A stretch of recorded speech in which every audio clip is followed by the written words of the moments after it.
Hola. Hola a todos. Estamos esperando a que se vaya metiendo todo el mundo. Tarda un poquito Zoom en unir. Vale. Bueno, pues parece que no queda nadie esperando en la sala. Así que nada, buenos días, buenas tardes, dependiendo de la parte del planeta en la que nos estéis viendo. Esperemos que tengáis un buen comienzo de semana.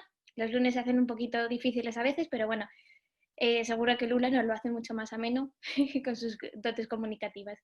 Así que hoy tenemos la sesión de Nuevas Narrativas 1, donde Lula nos va a explicar básicamente las nuevas herramientas para generar un nuevo discurso y reemplazar ese discurso del odio. Así que Lula, todo tuyo. Me ha salido aquí en la pantalla una cosa que no es mía. ¿Sabéis por qué ha salido esto? Salí. El... ¿Veis en pantalla funciones? No, Vale, ya está. Ya lo he arreglado. Y veis las caras, ¿no? En la pantalla, o sea, dobles. Así mejor, ¿no? te vemos ahora mismo simplemente, bueno, yo por lo menos, simplemente veo nuevas narrativas migratorias para reemplazar el discurso del odio. Vale. Y así vemos al que habla. Vale. No, así solo se te ve a ti. Y así ahora ya mejor. Sí, perfecto. Así se ve todo, vale. Sí. Bueno, pues hola a todas, hola a todos. Esta es la sesión que lleváis esperando, por la cual os habéis apuntado en este curso, lo sé. Me alegro mucho de que haya llegado este día por vosotras y vosotros y por mí, porque tenía muchas ganas de hacer esta sesión. De hecho, la he actualizado y la he adaptado y es la primera vez que presento esto de esta forma. Habrá cosas que se repitan, que ya conoceréis, pero hay alguna sorpresa, alguna innovación. Entonces, me voy a poner el cronómetro para no pasarme demasiado de la hora. Lo que os presento hoy es el trabajo de prácticamente 4 años de trabajo. Como os explicamos en la sesión anterior que tuve con Ana, nosotros en el año 2016 empezamos a pensar en cómo se podía contar la historia de las migraciones de modo que la sociedad fuese más receptiva, sobre todo a planteamientos nuevos, a planteamientos diversos. Y eso coincidió con el crecimiento exponencial del discurso del odio y entonces fuimos generando lo que vais a ver a continuación, un grupo de personas que hemos trabajado en narrativas, entre las que está Sally, por eso salirá el módulo siguiente. Y esto es un trabajo que es una mezcla de conocimiento en comunicación de ciertos profesionales que lideré yo y de co-creación con diferentes actores activos y pasivos dentro de lo que son los procesos migratorios. Entonces, contiene mucha sabiduría y mucho trabajo. Aunque esté presentado así de esta. Voy a quitar esto porque si no, no se ve. El trabajo de nuevas narrativas se compone de 4 bloques. Son 4 bloques que son interdependientes pero independientes. Y caerían en cascada, como aparece aquí. Madre mía, esto no debería estar. Un momento. Perdonadme porque creía que tenía esto cerrado y no lo tengo cerrado. Y ahora no se quiere cerrar. Vale, pues ahora. Muchas gracias, perdón. Gracias. Vale. Los problemas técnicos forman parte de la sal y la pimienta de cualquier presentación online. O sea que fantástico. Ya hemos tenido el problema, ya no tenemos más. Los bloques que veis pueden ser consecutivos, pero también son independientes. Entonces, lo primero que hicimos fue definir un nuevo paradigma de la comunicación para entender qué tipos de narrativas hacían falta, ¿de acuerdo? La generación del nuevo paradigma de la comunicación la abordamos en la sesión anterior con Ana. Lo segundo que hicimos fue generar, aunque en realidad todo tuvo lugar al mismo tiempo, pero los bloques serían como consecutivos, ¿no? Unas reglas para la generación de una nueva narrativa, de una narrativa alternativa a la narrativa del odio. Estas reglas dan lugar a la creación de unos conceptos semilla y unos escenarios y finalmente con todo eso fuimos creando productos. A ver, Dios mío, pues no, parece que vamos a tener problemas técnicos todo el rato. Ajá. Este es el cronograma que os presenté el otro día y no voy a ahondar en él. Solo recordaros que desde el año 2015 nosotros consideramos que surge un nuevo paradigma de la comunicación que consta de dos conceptos. El primero, vuelve el discurso del odio, que no es una cosa nueva, pero es la primera vez que el discurso del odio se asocia con las nuevas tecnologías. Y esa es la bomba de relojería. Y eso es lo que a todas las audiencias nos pilla completamente, nos pilla o sea, que no nos lo esperábamos. ¿De acuerdo? Y es contra lo que no hemos sido capaces de reaccionar de la forma más adecuada. El hecho de que el discurso del odio entre dentro del paradigma digital. Las audiencias también las revisamos en la sesión anterior y no voy a ahondar, pero sí que es importante que sepamos que justo antes de iniciar la crisis del COVID, en España la suma de todo lo que habíamos analizado nos hacía emitir la teoría de que un 60% de la audiencia era ambivalente. Cuando empezamos a trabajar con esto en el año 2016, calculábamos que más o menos entre un 30 y un 40 de la audiencia era ambivalente. Justo antes del COVID, año 2020, el 60% de la audiencia. Esa ambivalencia la hemos perdido de los lovers. Y es tremendo porque nosotros seguimos comunicando, muchas personas siguen comunicando como si todas las audiencias fuesen lovers. Y cada vez se alejan más de las audiencias ambivalentes. Aquí, estas son las bases de trabajo para crear una nueva narrativa. Lo primero que tenemos que tener es conocimiento. El conocimiento lo hemos aportado en las sesiones de Gonzalo y Ana, por ejemplo. Cada persona tiene su conocimiento. Tiene unas certezas que están basadas en estudios, investigación, datos, análisis, ¿de acuerdo? El problema es cómo transmites ese conocimiento a las grandes audiencias. Y para eso necesitas crear un relato. Entonces, nosotros lo que os vamos a proporcionar hoy son las reglas para que ese relato sea concordante con el conocimiento, pero al mismo tiempo llegue a las mayores audiencias posibles. Y también hoy os vamos a explicar cómo esas reglas, por encima, ¿vale? Pueden dar lugar un poco a mensajes determinados o cómo tienen que ser esos mensajes. Sally ahondará mucho más en el tema de los escenarios y os explicará cómo llegamos a los escenarios arquetípicos, y finalmente también Sally y José Bautista os explicarán en detalle los productos que hemos creado utilizando estas nuevas narrativas, que ya os adelanto, funcionan brutalmente en las audiencias. Pero brutalmente me refiero que el artículo, nosotros tenemos un espacio en colaboración con Público de Migraciones que se llama Con M de Migraciones, que os recomiendo que lo veáis. Vale, pues el artículo con mayor número de visitas, que además estuvo entre los 10 artículos más leídos del día en Público, es un artículo de nuevas narrativas. Hay más peña guay currando en esto. Esto es para que le echéis un ojo. Cuando hablamos currando en esto, sobre todo, oigo ruidos. Sobre todo hablo de gente currando en las reglas. Es decir, el hecho de que hay que cambiar las reglas lo tenemos bastante interiorizado. La duda es cómo cambiar esas reglas, ¿no? Y qué concesiones tenemos que hacer a nuestra forma de contar las cosas actual que tenemos tan interiorizada. Entonces, More in Common hizo unas encuestas de opinión brutales sobre las que pudimos trabajar y que nos ayudaron a identificar las reglas. Como estas presentaciones las tendréis, le podéis echar una foto, pero luego también os las mandaremos. Build Up es una organización que trabaja en polarización y que han trabajado, por ejemplo, en despolarizar el debate sobre el aborto en Estados Unidos, por ejemplo. Libero, y os pongo una entrevista en el Confidencial de la directora, es una organización suiza, que antifranquicia, por llamarlo de algún modo, ¿no?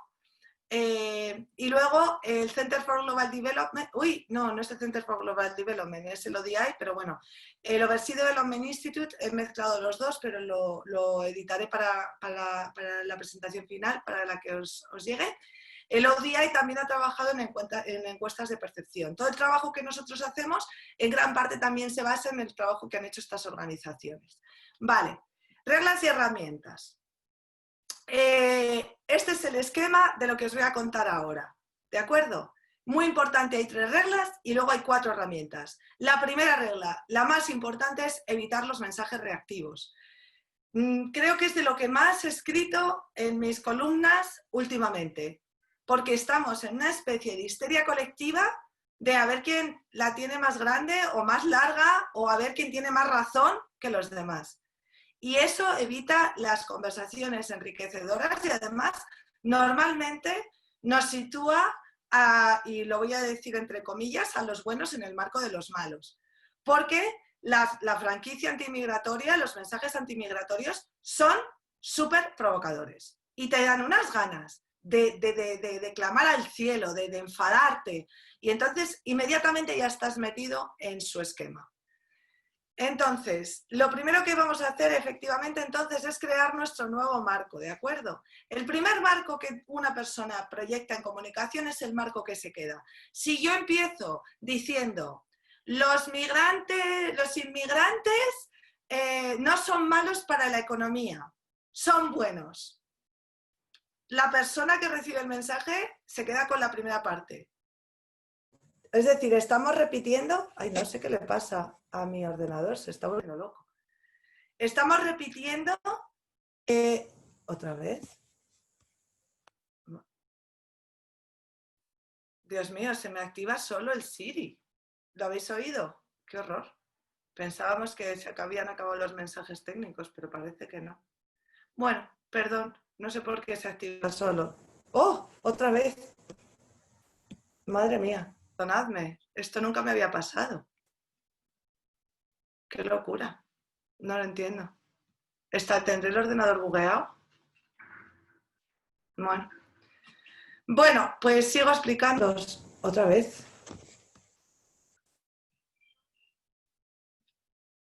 Perdonad, pero es que no sé qué me está pasando. Pues callándote, ¿me puedes ayudar callándote, Siri? Desconecta. De todos modos, no te agobies porque nosotros como receptores de la información no estamos viendo a Siri. ¿Pero no la oís? No. Es que me dice todo el rato, lo siento, no puedo repetir nada, lo siento. Y yo, claro, creo que lo oís todos y estoy... O sea, ya tengo sudores fríos. O sea, va a ser la presentación peor de mi historia, qué horror, perdonadme. Bien, a ver si Siri me deja seguir. Vale, el primer marco es el que se queda, el primer marco es el que se rebate. Cada vez que nosotros reaccionamos a algo que alguien dice, lo que estamos haciendo es alimentarlo. Lo abordamos en la última presentación que hicimos y os lo comenté. Por eso no hay que mencionar a Trump, no hay que mencionar a la gente a la que no queremos mencionar, y hay que hablar de lo que a nosotros nos interesa. ¿Vale? Otra de las cosas muy importantes que tenemos que interiorizar es que de lo que no se habla no existe. Y esa es una regla de la comunicación más básica. De lo que no se habla no existe. La potencia que tiene de difusión las redes sociales y los propios medios de comunicación es brutal. Entonces, cada vez que dan la palabra a alguien, están generando un marco narrativo nuevo. Y finalmente, la mierda no se comparte. Como todo esto ya os lo he contado, pues no me voy a extender porque tengo mucho que contar, pero bueno, en cualquier caso siempre recordar el famoso ladra, chucho, que no te escucho. Eso a mí, yo lo tengo aquí interiorizado. Eso y la mierda no se comparte, que me sirve también mucho. Entonces, ¿qué tenemos que hacer? Tenemos que contar una historia nueva y repetirla como si fuese un mantra.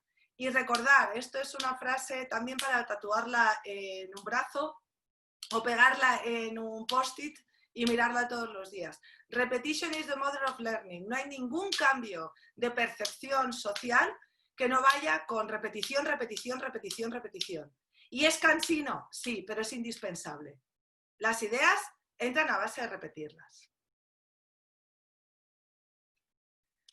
La segunda regla primordial, sabiendo que hemos cambiado el marco, no podemos dejar tanto espacio entre nosotros y ellos. Esa diferencia no puede estar. Las personas sentimos empatía hacia las personas que se parecen a nosotros, a nosotras. Y eso es así.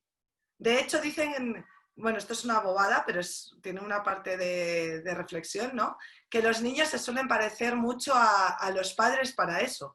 Sé que es la genética, pero también hay una parte en la proyección de uno mismo en la que nos gusta que las personas se nos parezcan. Y no hace falta que se parezcan a nosotros físicamente, es decir, que tengan nuestro mismo fenotipo ni que se vistan igual. También se pueden parecer a nosotros si las percibimos en valores que son comunes. Un valor común, jolín, pero de verdad, mi ordenador hoy se ha vuelto loco, lo siento muchísimo. Un valor común puede ser que sean vecinos. Un valor común es que seamos mujeres o que seamos personas que usamos vaqueros o que seamos... Esos son valores comunes. Y esos valores generan causas comunes. Y las causas comunes generan movimientos. Muchas veces a mí me hablan de los migrantes y del movimiento, y lo comparan con el movimiento feminista. El movimiento feminista moviliza un montonazo de población, al 50% por lo menos, y a más en los países occidentales, a menos en la India, porque hay menos mujeres porque hay abortos selectivos, ¿no? O en China. Pero en el caso de nuestros... Pero la migración, salvo que entendamos que todos nos consideramos migrantes o que todos potencialmente podemos migrar, sí, representa a un colectivo que es muy pequeño. Y además los migrantes se relacionan con un colectivo que tiene una narrativa muy determinada. Hay que romper los estereotipos y tenemos que empezar a integrarnos todos. Igual también os digo que migrante categoriza, refugiado es lo peor, porque refugiado es como la clase, la gama alta del inmigrante, ¿no? O sea, el refugiado ya es el que migra porque no le queda más remedio, ¿no? Y eso es muy peligroso porque estás estableciendo niveles diferenciados de acceso a derechos para un colectivo determinado. Entonces, cuanto más generalista y más universal sea lo que defendemos, mucho más potente será. Por eso, y igualmente también, esto ya lo hemos abordado muchas veces, pero necesitan tu ayuda también es tremendo, porque necesitan tu ayuda separa mucho el que necesita la ayuda del que la da. Entonces, al final tenemos que tener discursos que sean unificadores. O no usamos la clasificación de inmigrante o de migrante, o la redefinimos. Y la redefinimos en el sentido de que potencialmente todos podemos movernos, potencialmente todos y todas vamos a tener unas necesidades y podemos encontrarnos con límites, ¿no? Encontraréis en los productos que os presente Sally ejemplos que aclaran muchísimo esto, ¿no? Pero no sé cuántos de vosotros habéis visto Years and Years, pero este concepto de ellos y nosotros en Years and Years se rompe completamente y no he visto una explicación más empática para lo que es el mundo del norte sobre lo que son las pateras que el episodio de Years and Years en el que se habla de ellas, ¿no? Y eso hay que tenerlo en cuenta. Los sentimientos versus datos. Estamos muy acostumbrados desde la época en el... Eso es una cosa que aportaron los think tanks, ¿de acuerdo? Los think tanks son espacios de pensamiento que se generan en los años 50 dentro del marco del marketing de alto nivel para generar futuros de los consumos y legislar para que esos futuros tengan lugar.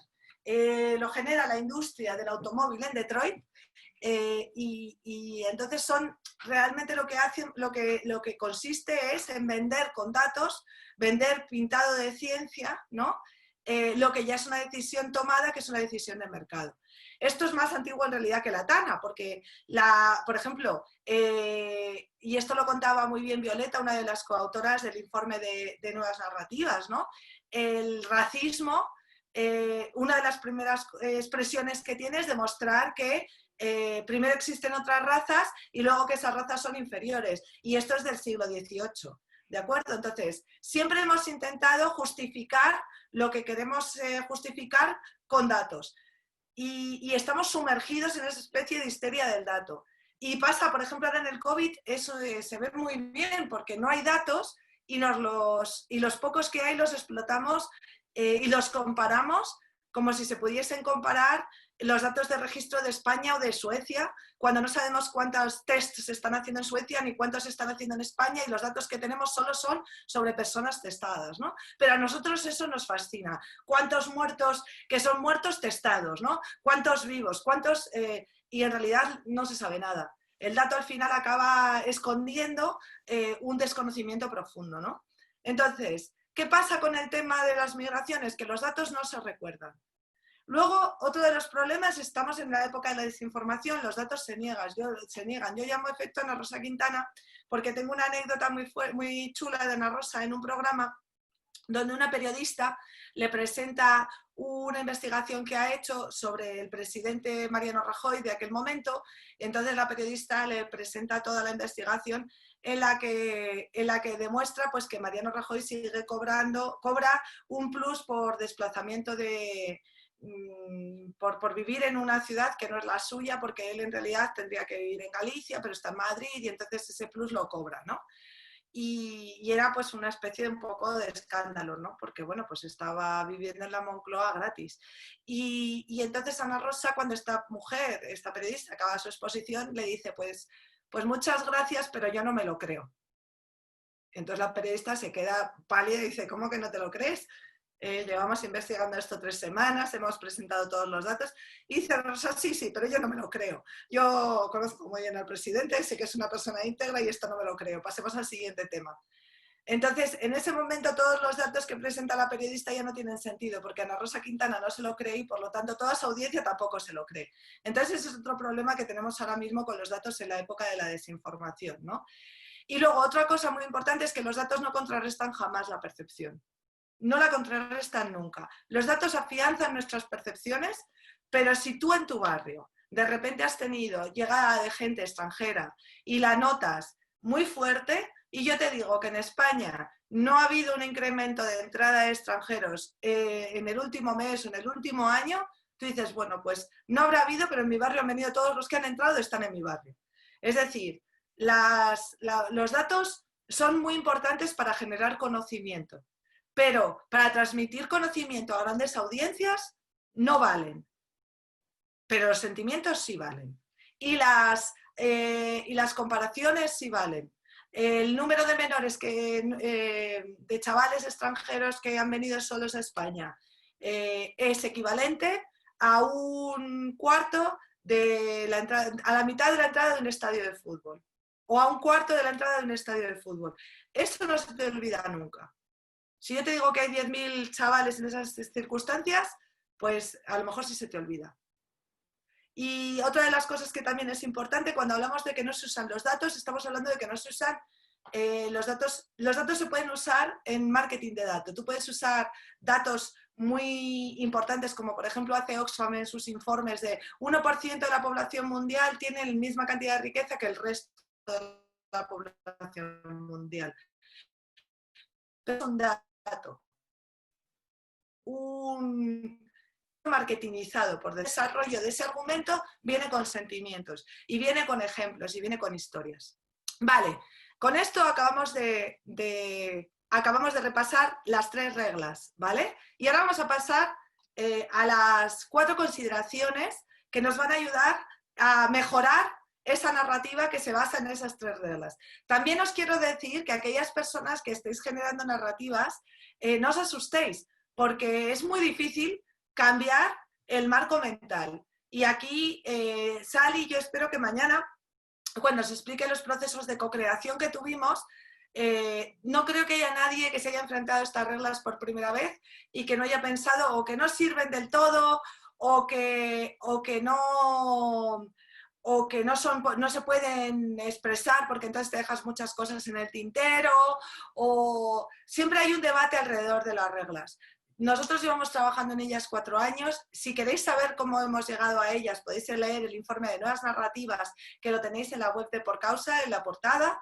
Hay todo un estudio, hemos metido muchísimos estudios, muchísimas informaciones, muchísima bibliografía, y os puedo asegurar que sí se puede y que además sí funciona. Funciona súper bien. Funciona hasta el punto que te puede hacer ver las migraciones como algo completamente diferente que es mucho más parecido a lo que realmente soy y más alejado del dramatismo, que en el fondo es la parte más dura de las migraciones, ¿no? Pero que al final no deja de ser una parte muy minoritaria, ¿de acuerdo? Las migraciones tienen partes dramáticas, pero tienen partes bellísimas y partes fuertísimas que son las que al final nos pueden ayudar a generar un consenso social sobre el hecho de que son beneficiosas, ¿no? Vale, la narrativa sustitutiva lo hablábamos el otro día. Cuando tú tienes 60% de la población que tiene miedo, pero miedo a perder su dinero, miedo a perder su casa, miedo a no llegar al final de mes, miedo a que sus hijos no puedan comer suficientes proteínas, miedo de este tipo, o miedo a que le arrebaten algo que es suyo porque es una población que se encuentra en un nivel económico más alto, pero no dejan de tener miedo, tú no les puedes decir que son tontos y que no tienen ni idea y que no saben y no te puedes enfadar con ellos, aunque te apetezca, aunque tú lo tengas claro, o aunque, es decir, la lucha de derechos ha sido tremendamente dura y ha estado rodeada de una especie de prepotencia moral, sin que haya sido la voluntad de ninguno de nosotros que hemos estado luchando por esos derechos, porque somos apasionados y creemos en lo que estamos diciendo. Pero para una persona que no está familiarizada con nuestra forma de abordar el tema, da pavor. Tanta convicción y tanta potencia. Asusta. Y nosotros hemos ido como apisonadoras y así hemos perdido la simpatía de las audiencias. Y hay que recuperar esa simpatía porque si no esas audiencias se van a ir para el otro lado. Entonces, no le digamos a la gente que no tiene razón. No hay por qué decirle, oye, no tienes razón. Simplemente le puedes decir, oye, discrepo con tu opinión. Y discrepo por estas razones. Y pensemos que estamos hablando de ambivalentes, que yo con un hater directamente no discuto. Porque ¿para qué? ¿Vale? Si no le voy a poder convencer de nada, ¿para qué? ¿Para pegarme con un hater? Pues no. Hablamos con los ambivalentes, hablamos con personas que pueden tener dudas, hablamos con personas que tienen sentimientos positivos, ¿de acuerdo? Intentamos que entiendan nuestra visión, ¿vale? Entonces, por eso hablamos de narrativa sustitutiva. Hablamos de no le vamos a decir que no tiene... ¿Qué? Hola, Carlos, estás hablando. No sé quién eres. Vale. Me he perdido, pero bueno, ahora mismo vuelvo. Bien, si alabamos la capacidad de escucha de la gente es mejor. La polarización no beneficia el discurso de derechos. Para nada, para nada. O sea, la polarización en estos momentos donde la gente tiene miedo beneficia el discurso del mal. Y además es que nosotros en el discurso de derechos no queremos utilizar herramientas fraudulentas. O sea, no queremos utilizar mentira, no queremos... Y eso nos sitúa en una posición de desventaja, ¿vale? Queremos explicar ideas complejas con toda su complejidad y sin ser manipuladores. Entonces, eso implica que tenemos que hacer unos esfuerzos muchísimo mayores. Importantísimo. El amor genera amor, el odio genera mierda y el amor genera amor. Se nos olvida. Yo entiendo las luchas, yo entiendo la punta de lanza, pero a la gente la convences a través de espacios de amor. Y luego, no se trata de ganar una guerra. No hay que tener razón en todo. Estamos obsesionadas con tener razón en todo y no hace falta. Se puede tener razón en una cosa pequeña y con eso abrir un espacio que nos permita ganar muchísimo, muchísimo en derechos. Y hay que aprender también un poco a ir paso a paso, ¿de acuerdo? El enfoque local. Es muy difícil, y lo hablamos el otro día, los espacios locales generan muchísima unión, porque están aterrizados. El oso polar flotando en un casquete de hielo en la Antártida solamente le da pena al tío que tiene un mastín, porque le recuerda a su perro.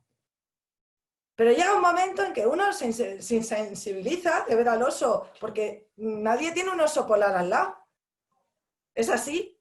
Entonces, sin embargo, si tú hablas de los efectos, que pueden ni siquiera ser ciertos, pero de los posibles efectos del cambio climático en tu vecindad, la gente resulta, o sea, de repente se abre. Oye, ¿cómo pesa el aire, no?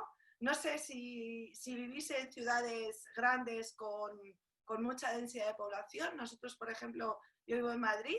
Bueno, pues en Madrid ahora mismo sales, respiras y huele aire de la sierra. Y es una emoción y en ese momento de repente sientes que has perdido muchísimo, muchísimo con los coches. Y eso es más potente que el pobre oso, que bueno, a mí me encanta porque yo tengo un perro muy grande y me recuerda también a mi perro. Pero, y me encantan los osos, pero sigo insistiendo, me queda mucho más cerca todo el resto. Todo lo que es vecindad nos convierte el relato en algo plausible y en algo que podemos interiorizar.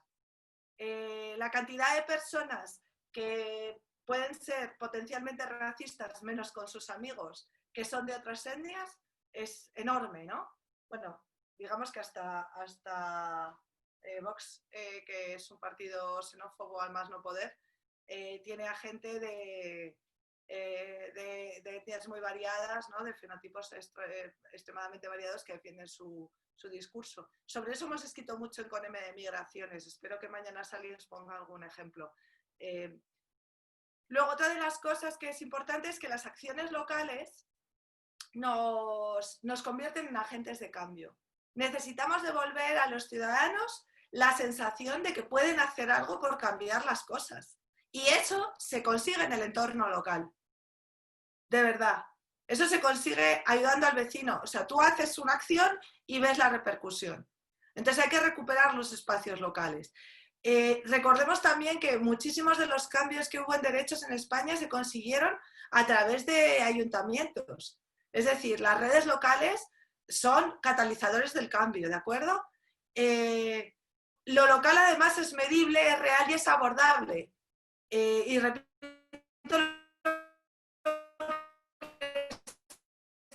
Lula, perdona, estamos teniendo un poquito de problemas. pero es que sí. Estamos teniendo un poquito de problemas con tu micrófono. ¿Podrías volver a repetirlo? ¿Es con mi micrófono o es con mi conexión? Puede ser la conexión, A pero... ver, voy a cambiar de micrófono por si acaso. Un momento.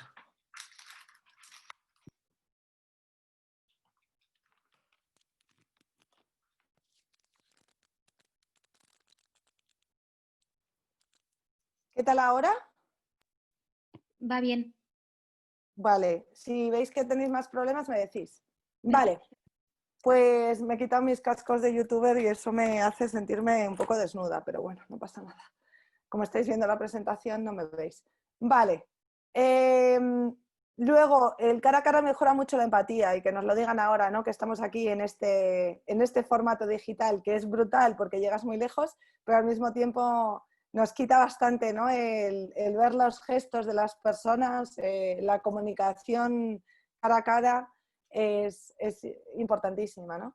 Y bueno, no voy a añadir nada más. Luego en las preguntas, si tenéis preguntas, me lo preguntáis. Bien, la percepción subconsciente. Esto es súper interesante. Nosotros en Por Causa, en el año 2016, nos preguntábamos por qué hicimos una encuesta con Metroscopia, ¿no? Y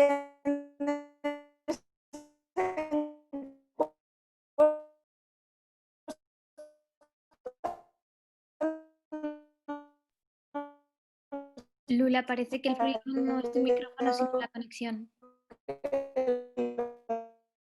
los migrantes, ellos, a ver cómo lo puedo arreglar. ¿Realmente es mucho problema? ¿Busco otro punto de conexión, Sally, o tiro así? Sí, quizás si quitas a lo mejor la cámara durante la presentación. Ah, mira, pues muy buena idea. ¿Qué tal ahora? A ver si mejora, ¿vale? Vale, perfecto. Vale, ir diciéndome. De acuerdo.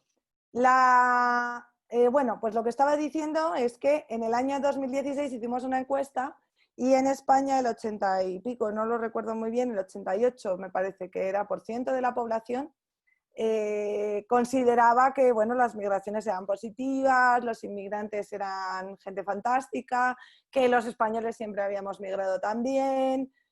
Y entonces, cuando vimos esa encuesta, nosotros pensamos, y entonces, si hay tanto apoyo social, ¿cómo es posible que los partidos se estén contaminando del discurso antimigratorio?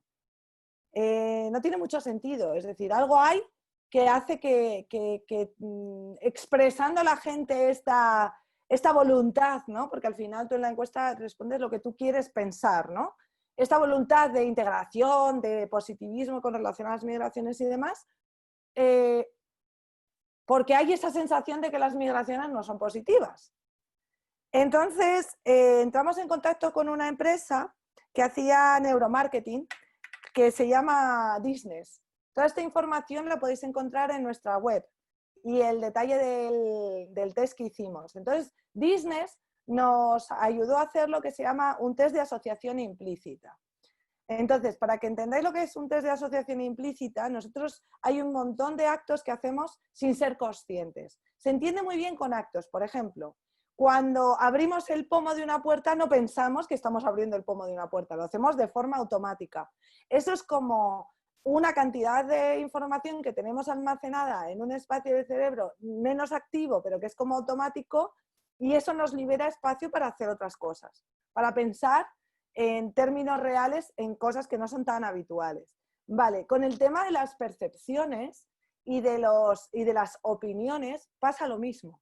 Nosotros tenemos una cajita en ese espacio subconsciente llena de cosas que no somos conscientes de que están. Por ejemplo, yo a través de Disney descubrí que soy machista y obviamente no me considero machista, sino que me considero feminista, siempre he intentado defender, pero hay una forma que tengo de ver la vida que es subconsciente contra la que yo tengo que luchar. Entonces, mi expresión es feminista, pero mi bagaje es machista.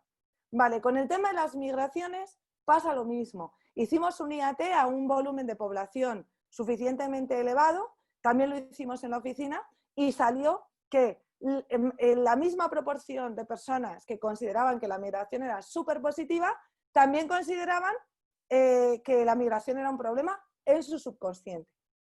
Es decir, migración y problema iban asociados en su subconsciente.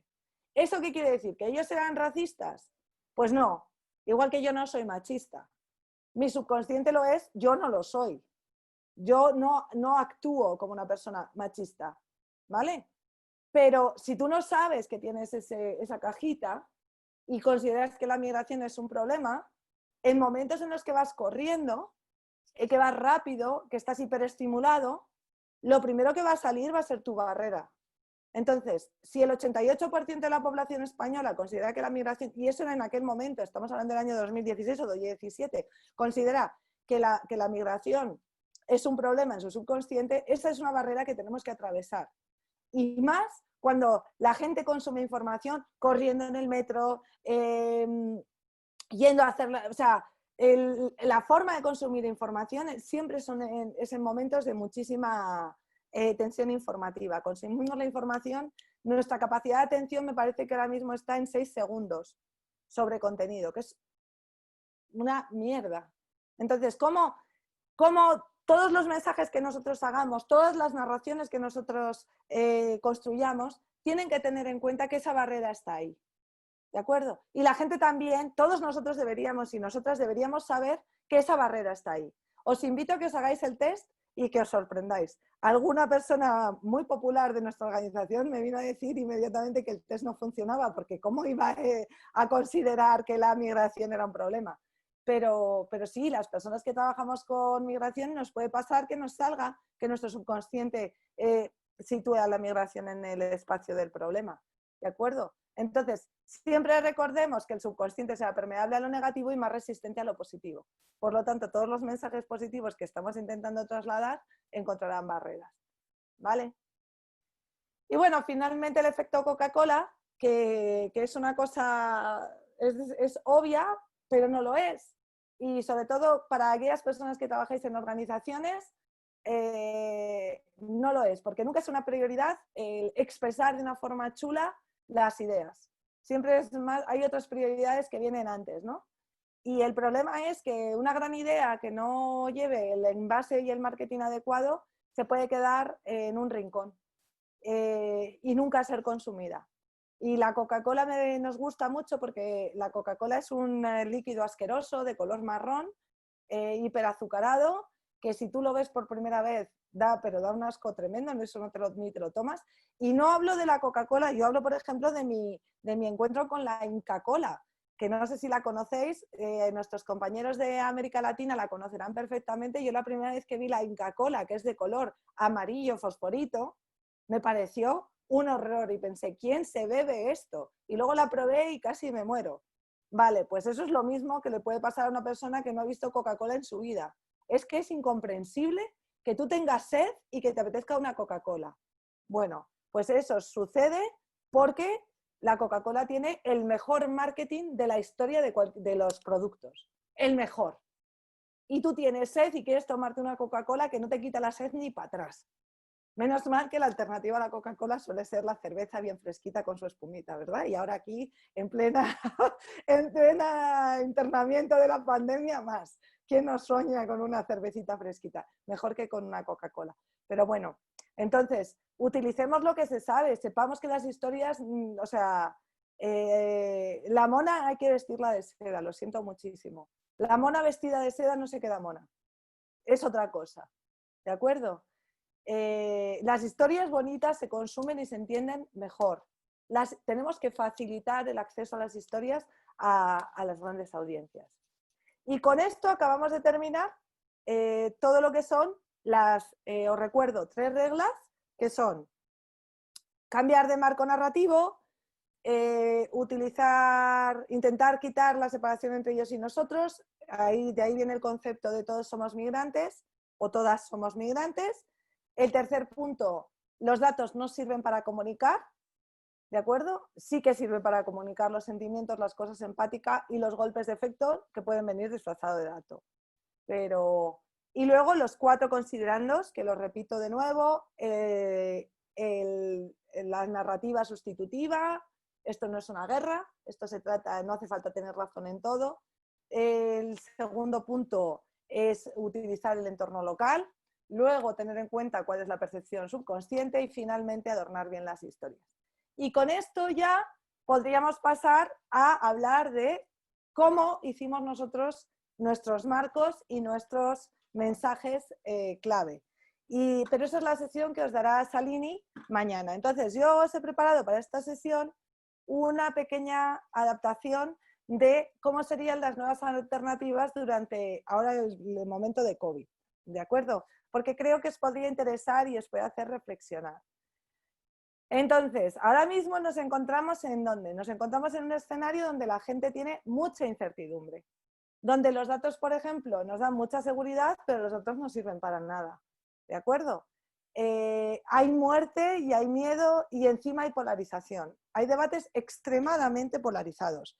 Y como además estamos encerrados y estamos de muy mal humor, pues a todo el mundo le apetece algún día enfadarse con alguien y ponerse a discutir, porque te irrita. Las personas de al lado te irritan, sobre todo si te dicen cosas que no quieres oír. Entonces, las personas, o sea, el sentir general es bastante errático. Por la mañana piensas una cosa, por la noche otra. Un día te levantas súper animado y te parece todo fantástico, otro día solo te quieres morir y no encuentras sentido a la vida. Todo es contradictorio, es todo muy emocional, estamos muy hartos. Y es muy importante recordar que buscamos culpables. Las grandes audiencias buscan culpables permanentemente. Desde la teoría de que el virus lo ha soltado no sé quién para gobernar el mundo, hasta pasando por todas las culpabilidades posibles que pueden llegar hasta el enfermero que dejó morir a mi padre porque mi padre le llamó y no le atendió. O sea, todo es susceptible de ser culpable de algo, ¿no? Porque necesitamos psicológicamente tener un villano al que soltarle la responsabilidad, ¿no? Es muy difícil aceptar una especie de vacío de responsabilidad en este espacio. Pero también en este momento existe una visión de las cosas positivas de lo que ha sido un decrecimiento sin igual en la historia de la humanidad, ¿no? Un decrecimiento que muchísimos sectores solicitaban para generar un mundo mucho más habitable y mucho más humano, ¿no? Desde el decrecimiento con sus consecuencias a nivel climáticas, hasta el decrecimiento incluso potencialmente económico, que puede tener consecuencias muy negativas, pero que también hacia nosotros mismos puede tener consecuencias positivas, ¿no? Luego también están todas las iniciativas enormes de unión local, todas las movilizaciones en los barrios, en pequeñas organizaciones. Yo cada día tengo un ejemplo diferente de organizaciones que me llaman. Hay una que está aquí en Madrid que a mí me encanta, que se llaman Bocatas, que yo les conozco desde hace muchísimos años, que trabajaban dando bocatas primero a una gente en Río Rosas y ahora se han ido a la Cañada Real, que es un barrio periférico de Madrid, y eran 5 chavales. Ahora mismo son 200 voluntarios y dan asistencia a más de 700 familias. Es brutal, y esto ha sucedido durante el COVID. Y tienen una newsletter donde me la mandaron el otro día y me emocioné, donde ponía: el amor siempre triunfará. Es decir, hay muchas cosas que están pasando de solidaridad, de amor, de valores esenciales que nos generan un marco de una ventana de oportunidad. Entonces, ahora mismo nos encontramos en una fase que es la de crisis y falta de orientación, o sea, estamos o en shock postraumático, no sabemos muy bien qué pensar, empezamos a saber un poco dónde queremos estar, pero no sabemos porque nadie nos dice nada, porque no sabemos cuándo vamos a poder salir, porque no sabemos cómo va a ser todo. En España lo llamamos la nueva normalidad. Pero llegará un momento en que entremos en una fase de balance, y en esa fase de balance es donde se podrán construir cosas, construiremos esas cosas y luego se consolidarán. Entonces ahora tampoco hay que tener mucha prisa por encontrar los caminos más finos, porque hay mucho caos en las audiencias y mucho caos en las personas. No podemos estirar ni estirarnos como chicles, porque no es bueno para nosotros. Pero sí que podemos volver a mensajes universales. Y es lo que tenemos que hacer.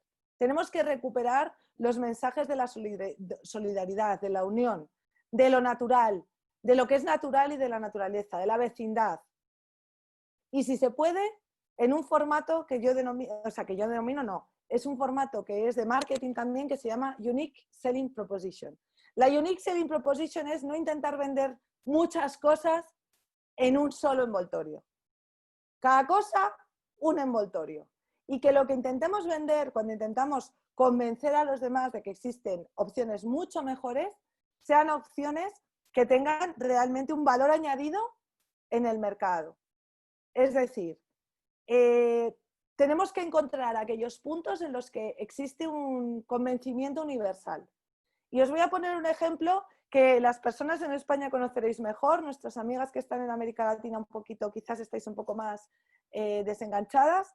Voy a ir rápida porque quiero acabar ya para que haya tiempo para preguntas, pero si hablamos, por ejemplo, del enorme debate que se está generando ahora en términos migratorios sobre la regularización. Vale.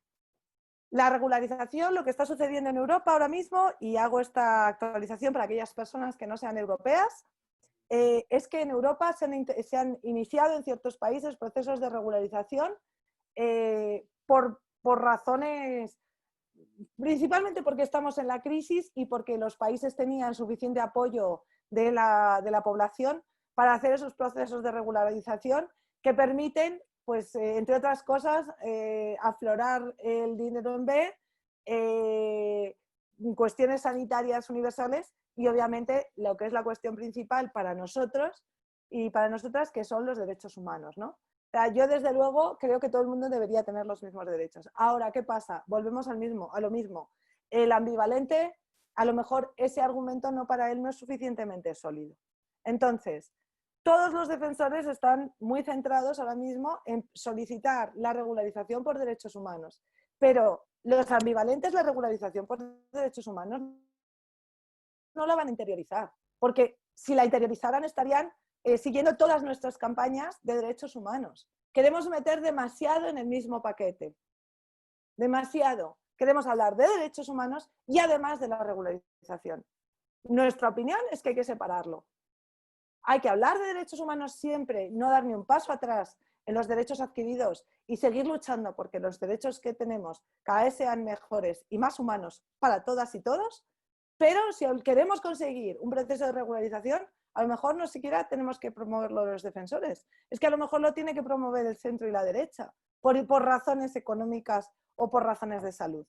Y a lo mejor lo que tenemos que trabajar es en dar esos argumentos necesarios, que son oportunistas, que son utilitaristas, pero que a lo mejor llevan a conseguir un consenso social que nos permita tener un proceso de regularización en España, como ha sucedido en otros países.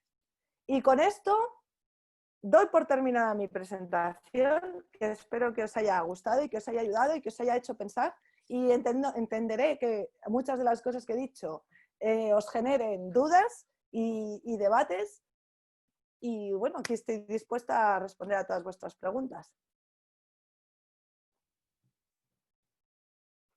Pues Lula, cuando quieras puedes volver a poner tu pantalla, que seguramente sea más agradable contestar las preguntas viéndote la cara. Vaya. Y, y bueno, que muchas gracias. Yo creo que siempre es interesante abrir debates nuevos y sobre todo salir un poco de la zona de confort. Así que, ¿quién es la primera persona que quiere preguntar?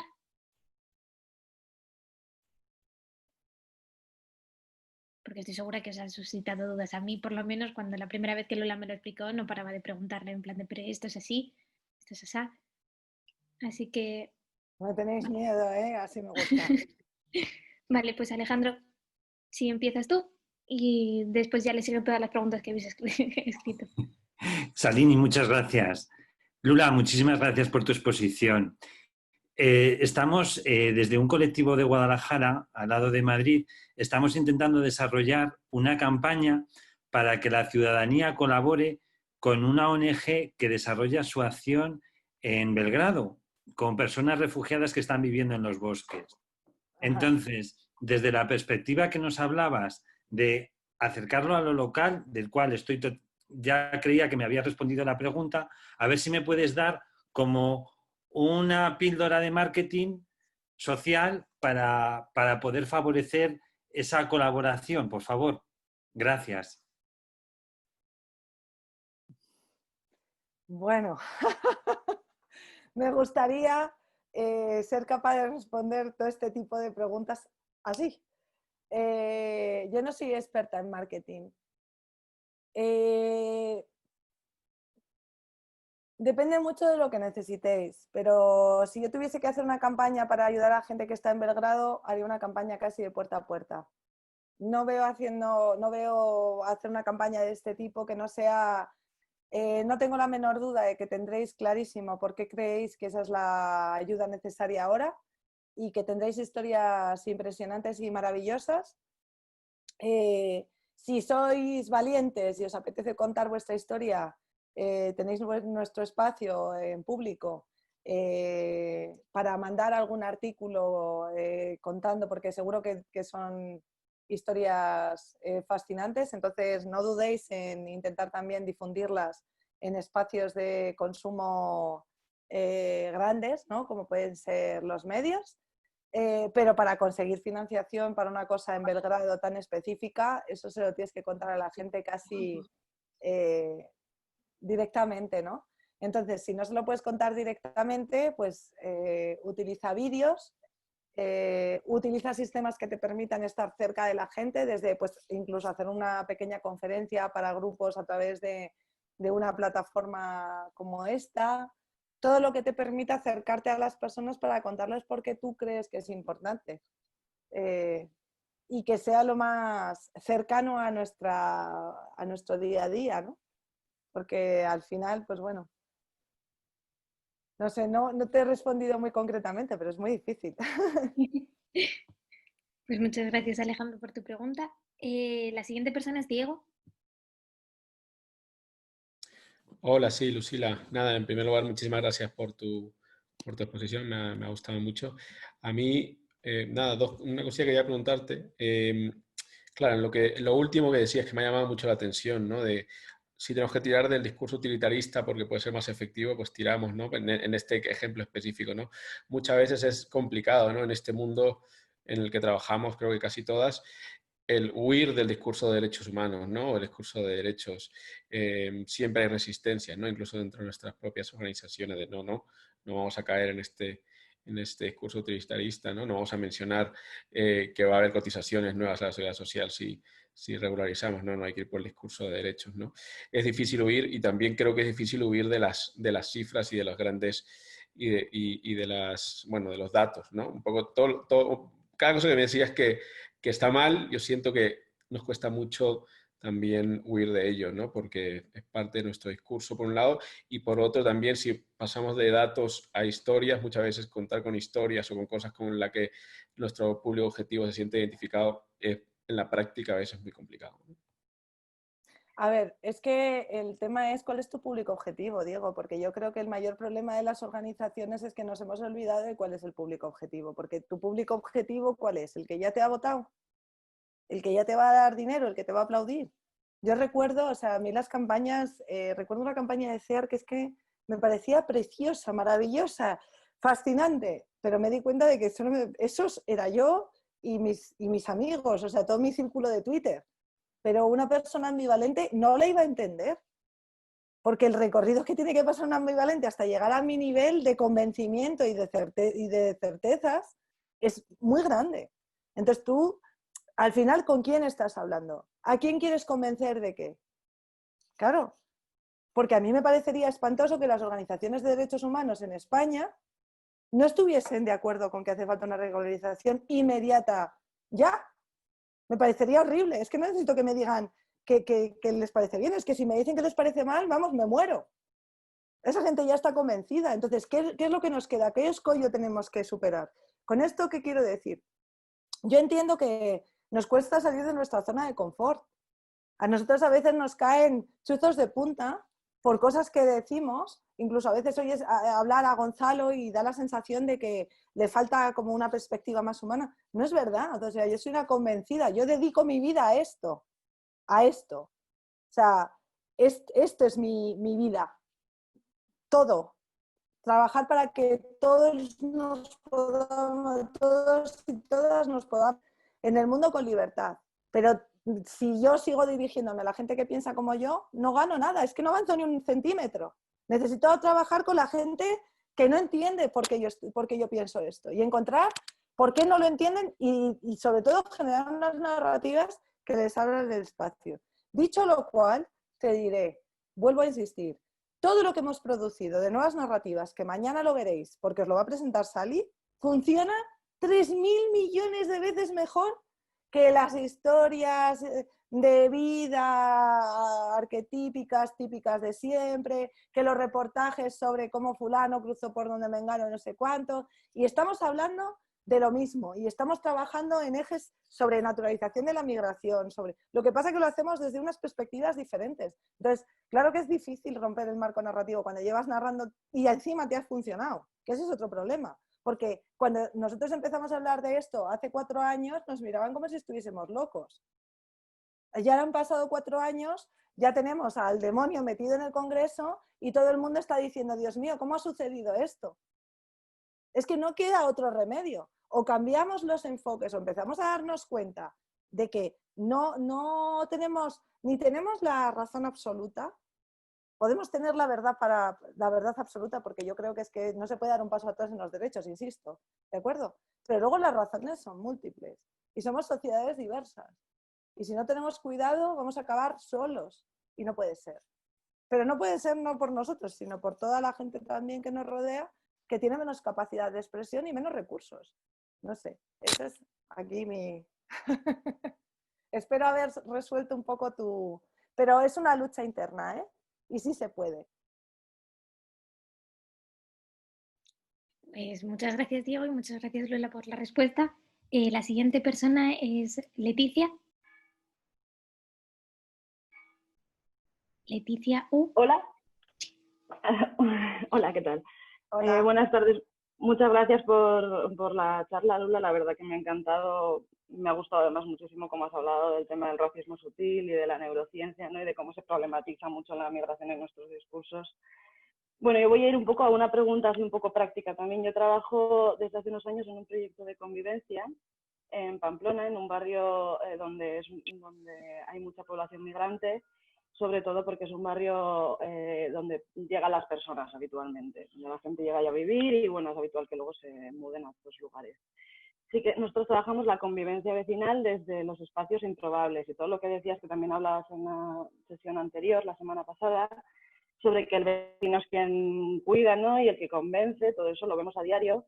Y hay un fenómeno que me toca mucho, o sea, que notamos, que no sé muy bien tampoco, no, si quizá se puede ser un poco por el perfil, pero bueno, que me hace plantearme en la manera en la que comunicamos nosotros, por ejemplo, nuestras actividades, nuestros espacios, que no llegamos a ese público ambivalente que hablas, porque normalmente nosotros generamos actividades como café y té, donde los vecinos y vecinas se sientan a charlar, o talleres de diferentes temáticas donde las mujeres del barrio se juntan y tenemos pues, a personas de muchísimos países mezcladas. Y es verdad que llegan muchas personas, o sea, llegan gente de Navarra, autóctonas, pero claro, vienen las personas ya un poco sensibilizadas, o que nos conocen y le han oído que hacemos actividades así chulas y se apuntan. ¿De qué manera? O sea, hace un poco como reflexión, no sé si del todo igual encaja, pero no sé si... ¿De qué manera podríamos llegar a esas ambivalentes a todos? Sobre todo nos pasa con muchos hombres, ¿no? Que no llegan, no aparecen en las actividades ni en las charlas, no porque sean para mujeres, sino que igual no van a venir a un café y té, no van a venir a una charla sobre lo que sea. Aunque Pues luego te los encuentras y charlas con ellos y cuando ya pues, estás más en el tuyo es más... Lo primero que me sale, yo lo que te sugeriría es que les involucrases en primero la definición de las actividades.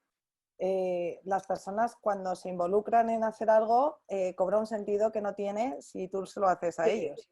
Y eso es importante. Y eso lo vemos más del otro lado, sí. Claro. Que vienen, cuando las personas migrantes se mueven a espacios donde hay personas autóctonas, hombres y mujeres, ahí hay un choque que enseguida se nota, ¿no? Y el cambio de actitud de muchas personas se va percibiendo porque están ahí colaborando y las personas migrantes cocinan en las fiestas, sirven la comida en las fiestas, organizan las mesas y eso genera ya una visión, ¿no? Pero claro, hay muchas personas que no van a esos espacios. Sí, pero para que las personas que no van normalmente a esos espacios vayan, tienes que diversificar primero tus vías de colaboración. Mira, te voy a poner un ejemplo. Yo siempre mezclo todo en mi trabajo, pero no ahora en Por Causa, que también. En Por Causa no hay nadie que sea igual. O sea, Salini es testigo. No hay nadie. O sea, no nos parecemos en nada. O sea, ¿qué me parezco yo a Gonzalo? En nada. Y somos compañeros hasta la muerte. En la diversidad. Es que tampoco me parezco a Sally. Ni me parezco, es que no me parezco a nadie. O sea, cada uno somos único y en esa unicidad que tenemos también somos parte de un colectivo. ¿De acuerdo? Porque Por Causa, sobre todo, es una especie de gran comunidad, donde cada persona es absolutamente diferente de la otra. Lo que hace que tengamos realmente más capacidad de acción y nuestra capacidad de influencia, que luego no se percibe tanto porque somos una organización como más discreta, ¿vale? Pero tenemos una capacidad de influencia brutal. Es que cada persona aporta su capacidad de influencia a la ecuación. Entonces, cuando a ti te falta capacidad de influencia, es porque te falta gente que te la aporte. Si tú no estás llegando a un sector, es porque hay gente de ese sector que no estás involucrando en la definición de las actividades, ni siquiera en la definición del espíritu. Entonces, no sé, creo que es indispensable que nosotros, por ejemplo, cuando estábamos haciendo todo el tema de nuevas narrativas con Sally, nos quedó por hacer un migratón, que mañana seguro que os explicas ahí lo que es, y queríamos traer a gente que fuese ambivalente, pero tirando a hater. Para trabajar con esa gente, claro, porque para trabajar con esa gente a ver por qué veían las cosas así, cómo iban a expresar, qué puntos ¿sabes? Y esa co-creación te enriquece hasta unos niveles infinitos, ¿no? Es difícil, claro, porque, insisto, pero no hay un espacio de avance social liderado por el ego. El ego destruye todo. El querer tener razón a toda costa destruye todo. Y el entender que la diversidad, la pluralidad y sobre todo el amor y la escucha es con lo que se construyen los cambios, los grandes cambios. Y por eso es la base de lo que hacéis vosotros, que es integración, que no es más que eso, ¿no? Aceptar a cada uno en su diversidad. Muchas gracias. La verdad que sí que me recuerdas, o sea, me ha recordado a ciertos espacios, perdón un segundo, porque sí que tuvimos el año pasado una charla que la publicitaba la biblioteca municipal y no nosotras, directamente Médicos del Mundo, y que es donde trabajo yo. Y en ese debate, que fue un debate para hablar sobre las personas migrantes, pero una forma además que se planteó bastante directa, ¿no? Participaron personas súper diferentes y fue un debate súper enriquecedor, que además vinieron vecinas de muchos lugares distintos también a hablar desde sus realidades y ahí había versiones, o sea, perspectivas muy confrontadas, pero se puede hablar de una manera súper amorosa y muy cuidadosa, la verdad.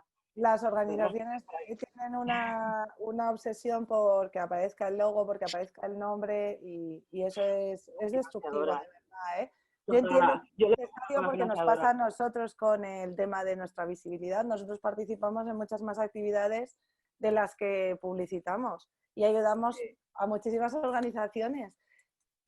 Pero yo entiendo que es que necesitas tu logo para que te ayuden y te den pelas. Es que lo entiendo porque nos pasa a nosotros que estamos ahí porque nadie nos conoce. Pero por otro lado, es que es muy destructivo porque al final parece que te estás apropiando tú de la idea, ¿no? Y eso genera mucho rechazo, porque al final todos tenemos un cierto sesgo.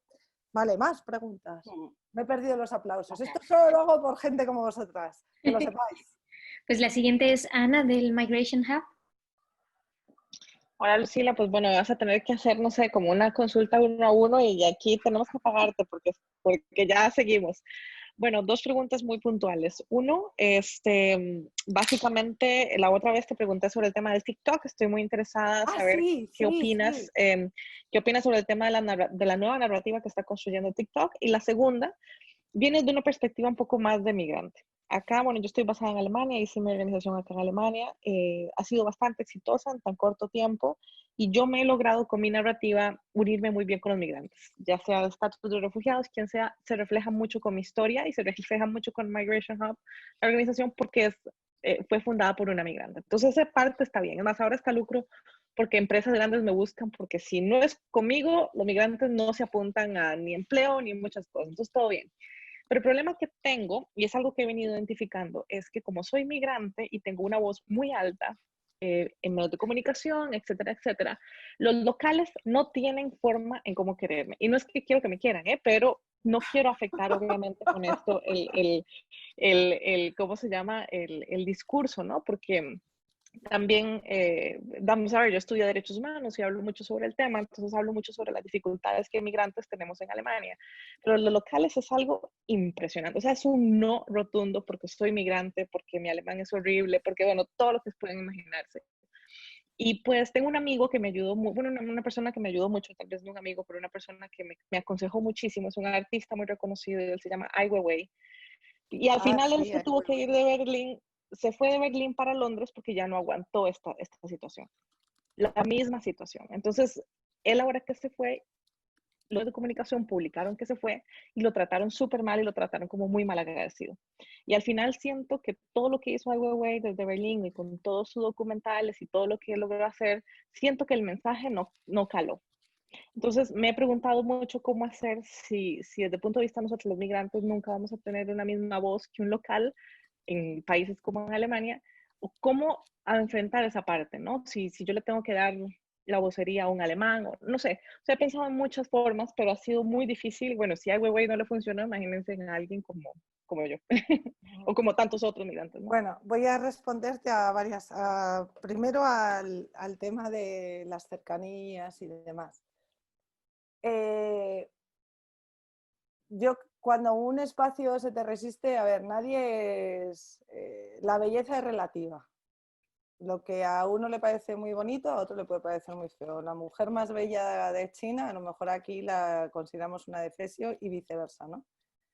Entonces, no te nunca te van a querer todos, eso es así. Cuanto más creces, puedes crecer más en popularidad y amor, y también van a surgir personas que les vas a parecer un espanto, independientemente de tu voz o de tu acento o de tu aspecto.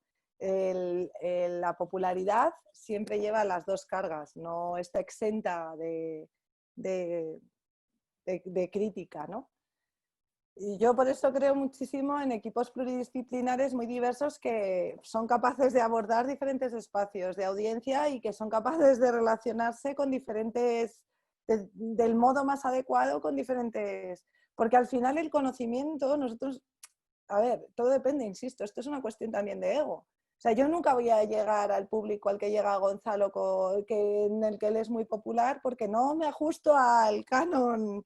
O sea, Gonzalo se mueve en ciertos espacios mucho mejor que yo, y yo me muevo en ciertos espacios mucho mejor que Gonzalo. O sea, y por poner un ejemplo de esta bicefalia, ¿no?, que representamos Gonzalo y yo, porque es que además es que somos tan diferentes, pero me pasa con Sally, me pasa con cualquier persona del equipo, cada uno tenemos nuestro espacio donde nos movemos mejor. Entonces, yo creo que en ese sentido, o sea, Ai Weiwei personalmente me parece una especie de bestia comunicativa, es un ser de otro planeta.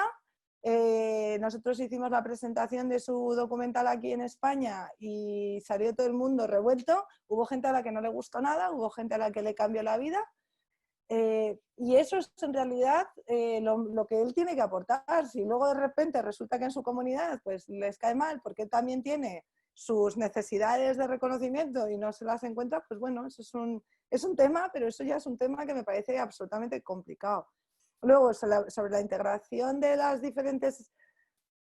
Sobre la integración de los migrantes no me atrevo a hablar, porque yo solo te puedo hablar de mi experiencia cuando me fui a Bruselas, en la que pues yo era muy ruidosa y me llamaban la atención en el autobús porque llevaba los cascos muy altos. Bueno, pues intenté siempre seguir siendo lo que era, y supongo que parte de lo que soy también forma parte de la experiencia que viví ahí durante 8 años siendo una migrante en esa ciudad, ¿no?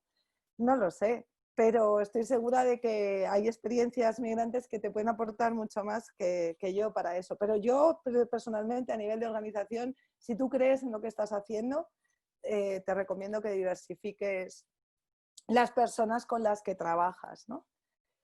Sobre TikTok, yo con las herramientas creo que son todas una guarrada, se quedan todas con nuestros datos, la mayoría de las que usamos, y es una cosa un poco espantosa. Entonces, aquí sí que soy utilitarista al máximo. Si Facebook funciona, pues uso Facebook. Bueno, desde Cambridge Analytica ya no uso Facebook, todo hay que decirlo, pero mi organización sí. Cuando Facebook deja de funcionar, pues entonces dejo de usar Facebook.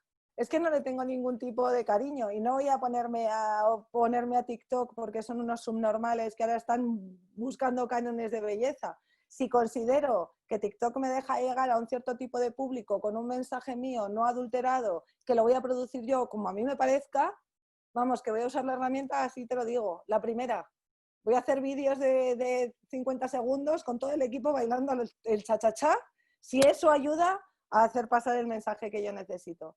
Y obviamente, o sea, yo he leído los reportajes de los que tú hablas. Si la red cae en desuso, porque realmente la red cae en desuso, pues entonces yo también me iré. Pero no voy a dejar una red que es multitudinaria en estos momentos, con un consumo de chavales y chavalas súper pequeños, porque tienen unos criterios que a mí no me parecen adecuados. Porque entonces la única persona que pierdo soy yo. ¿Vale? Y me dirás, bueno, entonces también irías al programa de Ana Rosa. No, no iría al programa de Ana Rosa. ¿De acuerdo? O sea, hay límites. Pero en el tema de TikTok, es que te permite llegar a un cierto tipo de población específica, yo sí que lo seguiría usando. Y si eso se va haciendo grande, lo dejarán de usar todos, espero. Pues muchas gracias. La siguiente, que es la penúltima pregunta, es María Jesús García Fernández. Buenas. me vais a matar porque es una cosa muy pequeña, pero este fin de semana me desperté con esa pregunta en la cabeza y tiene que ver con tu famosa gráfica maravillosa, la cronología, digamos, de lo que va del siglo. Y me pregunto por qué no está Wikileaks, el fenómeno Pues que desató Wikileaks. sí, porque Y Lula, verdad te que ha quedado podría pillada. estar, pero consecuencias que tuvo Wikileaks, oh, me queda pillada. ¿Ahora ya he vuelto? ¿He Sí, vuelto? ¿Estoy aquí? ¿Estoy con vosotros? Bien. Esto no está Wikileaks porque la incidencia que tuvo eso en los procesos de comunicación sobre audiencias y demás no fue tan significativo como los otros puntos. Es significativo, de hecho, ahora que lo mencionas, se podría mirar, pero no cambió los sistemas de consumo informativo. Quizás sería muy significativo en la forma en la que se empezó a hacer periodismo de investigación. Es decir, si esa gráfica fuese Claro, aplicada al me periodismo de iba yo al investigación, tema de los medios que se unieron y demás para publicarlo al mismo tiempo, luego eso tiró sí, de lo de Panamá, me refería más a esa parte que al hecho en sí de... sí, pero es que la gráfica es una gráfica que representa cómo la opinión pública se encuentra atenazada entre el miedo y el terror, o sea, el miedo de perder todo su dinero y precarizarse y el terror de perder la vida, que lo recuperamos de nuevo con el coronavirus. Esto va a ser tremendo porque se va a producir un efecto bola de nieve aquí y cosas que vimos en el año 2010-2011 se van a repetir. Por eso es tan importante volver a los mensajes universales del amor, el barrio, la cooperación, porque esto es tremendo lo que a nivel social. Pero en el caso de Wikileaks no afecta a esa sensación del consumidor. Sí afecta, es un cambio brutal en la forma de hacer periodismo, eso sí. Por desgracia no afecta, es decir, lo subrayaría fuertemente. Por mucho, o sea, teniendo toda esa cantidad de información, nos quedamos exactamente iguales, ¿no? Sí que creo que está directamente vinculado con la parte de la desinformación y de la sensación que tiene la gente de que nada es real. Es que hay una parte de la entrada de la desinformación que también viene del hartazgo de las personas, de las audiencias, de sentirse manipuladas y de no saber muy bien por qué se sienten manipuladas. Y parte de los procesos como Wikileaks, Panama Leaks, bueno, todo lo de Manning y demás, eso han favorecido a que no nos creamos nada, ¿no? Lo que pasa que, claro, eso lo han dado la vuelta, ya lo han sublimado los de la franquicia, que son negacionistas hasta unos niveles insospechados, ¿no? pues ya vamos con la última pregunta y es para Álvaro. Álvaro Orbás. Sí, voy. ¡Oh, Álvaro! ¿Qué A tal, ver qué Lula? Muchas pregunta me gracias. haces. A ver qué pregunta me haces. No, Como no, sea, no te hablo luego más. A este le conozco. te quería preguntar más por experiencia personal, porque sí que me ha pasado que hablando con gente que sería eh, personas ambivalentes, me ha sido más fácil convencerles de las herramientas de nuevas narrativas que a lo mejor con lovers, ¿no? Estaba pensando, por ejemplo, en las campañas de anuncios que está haciendo ahora Save the Children, que hacen mucha diferencia en ellos, nosotros, y cuando hablas con personas que están colaborando o incluso gente que está muy a favor de la migración, pero que a veces tiene presiones o paternalistas o incluso asistencialistas, cuando les señalas, oye, pues esto que estás diciendo no puede ser así. Ellos como tienen interiorizada esa idea de que lo están haciendo bien, de que es... de que están haciendo algo positivo, de que es bueno, pues o sea, a mí la sensación que me da es que cuesta mucho más llegar a esas personas cuando se piensan que lo están haciendo bien. Y mi pregunta iba por ahí, de qué manera, ¿no?, poder llegar a esta gente y que pueda adoptar estas herramientas, ¿no?, de las nuevas narrativas. Nosotros la conclusión a la que hemos llegado es que el movimiento se muestra andando. Nosotros hemos empezado a producir un montonazo de materiales, todos basados en nuevas narrativas, y son brutales. Brutales. O sea, es lo mejor que hemos hecho, mucho mejor que... Y hemos hecho cosas muy bonitas con historias de vida. Tenemos una cosa preciosa cuando celebramos los 30 años de Muerte en el Estrecho. Yo creo que tú, Álvaro, estabas por aquí por causa, porque Álvaro colaboró con nosotros en aquel momento y eso fue una cosa maravillosa. 4 personajes que habían cruzado el estrecho contándonos su historia. Yo salí de ahí emocionada, abrazos, amor, con esa gente luego hemos seguido en contacto y es que fue emocionantísimo.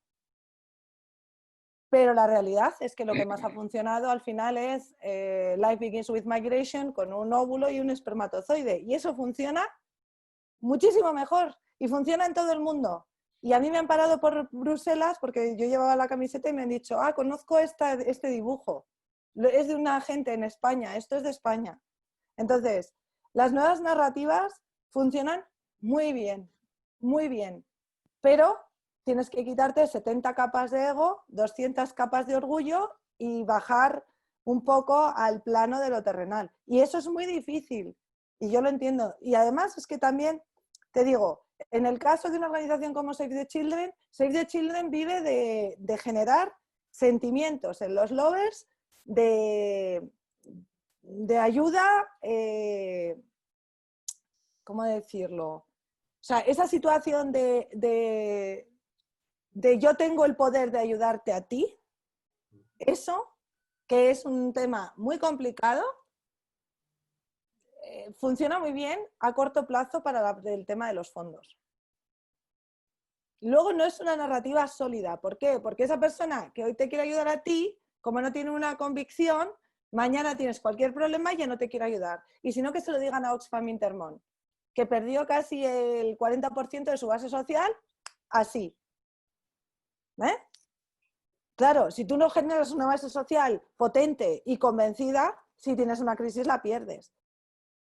Entonces, bueno, pues madrecita que me quede como estoy, que no le salga a Save the Children una crisis, porque toda esa gente que ahí está captando a través de levantar esos sentimientos no es gente sólida, porque no tiene una serie de principios que le hacen creer en lo que esa organización está haciendo. ¿Vale? Entonces, bueno, yo no creo, no se puede convencer a todo el mundo. Esto no, yo lo he dicho al principio, esto no es una cuestión de convencer o no convencer. Cada persona y cada organización y cada estructura encontrará el camino que le parezca el más adecuado. Nosotros tenemos la certeza de que los productos funcionan y a nosotros cada vez nos llaman más organizaciones y entre otras hemos trabajado para Save the Children para que les ayudemos a hacer productos que lleguen a poblaciones más grandes de una forma más sólida. Cuando Save the Children, en lugar de una campaña de captación, está haciendo una campaña de cambio de percepción social, entonces no lo hace igual. Entonces se utilizan las nuevas narrativas. Y ese es el problema, que también es una de las cosas más dolorosas que yo encuentro del sector. Que yo entiendo que el sector tiene que sobrevivir, pero al final son parte del problema narrativo con el que luego tenemos que bregar todas las personas que generamos información, y que estamos trabajando en otros niveles. Y bueno, y con esta frase contundente, creo que ya me despido por hoy. Bueno, muchas gracias, Lula. Oye, de verdad, muchísimas gracias a todos, porque me parece, y a todas, me parece brutal que todavía se queden 80 personas aquí escuchando las preguntas. Es genial. Yo me despido del curso, de verdad. Tenía muchas ganas de hacer esta sesión y de verdad, ojalá os haya inspirado como me ha inspirado a mí y me ha encantado ver caras sonrientes y gente maja y que digas amor y que la gente sonría. Eso es bueno, eso me da esperanza, de verdad. Y me encanta verte, Álvaro, detrás de tu barba. Dale, cuidaros muchísimo y nos vemos en las calles, ¿no? Que se decía. Cuidaros mucho y nos vemos en las calles. Muchísimas gracias, Lula. Yo os veo mañana. Mañana soy yo quien impartirá la charla. Y nada, pues hasta mañana y que tengáis un feliz lunes, el resto del día que queda. Hasta mañana. Hasta mañana, Sari.